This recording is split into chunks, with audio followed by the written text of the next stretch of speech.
Hi, I'm Weems from the Ski and Snowboard Schools of Aspen, and I'm stationed at the Aspen Highlands, and I'm thrilled to be there. We go out and play in the bowl whenever we get a chance. And I'd like to talk a little bit about our whole training mode in the school here. It's really fantastic to me to see a company that's willing to invest so much in training of the ski and snowboard pros. I mean, it's an incredible thing to watch how much of it we do and how effective and interesting it is. Given that, we also have a little bit of a challenge from it in that we train so much that there is a tendency to over-rely on technique until people really have a hard time having any idea what they're trying to do. And a lot of people buy that, and a lot of people enjoy that, but there's a lot of people out there that don't want to have the rocket science thrown at them all the time. And there are another group of people that would be happy to do that if they had a little bit better idea what the technique was designed to create for them. And with that in mind, I've really talked a lot about purpose lately. In other words, if I talk about a movement with the skis, I want to really clarify for the student what the image is, but also what that will give them, what that will offer them, what kind of joy, what kind of sensation, what kind of freedom from anxiety or freedom from locked positions that might give them. And so I spend a lot of time on tactics, purpose.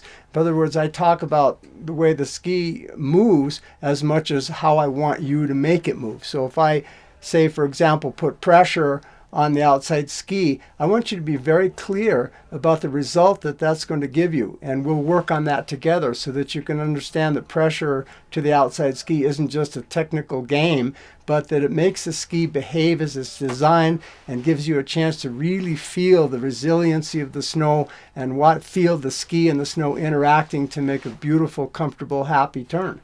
So I really do spend a lot of time on tactics. For example, we have a ski school turn, which is our standard stock turn, which is a sort of semi-medium turn at the same speed all the time.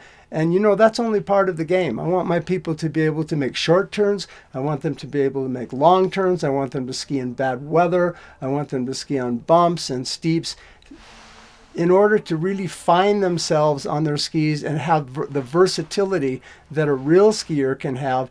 And for us, as we know, when we have that versatility, different speeds, different turn shapes, different trails, that gives us an incredible amount of joy and a feeling that we really are connected to the mountain. So we need to spend some time on that and not just do the technique in a vacuum without feeling what the tactical, strategic purposes of the movements are. And we'll show you some examples now of skiing different ways so that the day will be fuller and richer for the people. And the same goes for things like finesse. Rhythm and flow sometimes will create great technique. Good tactics will create great technique. Just enjoyment of the weather can create great technique. So it can go either direction. We don't have to just focus on it all the time.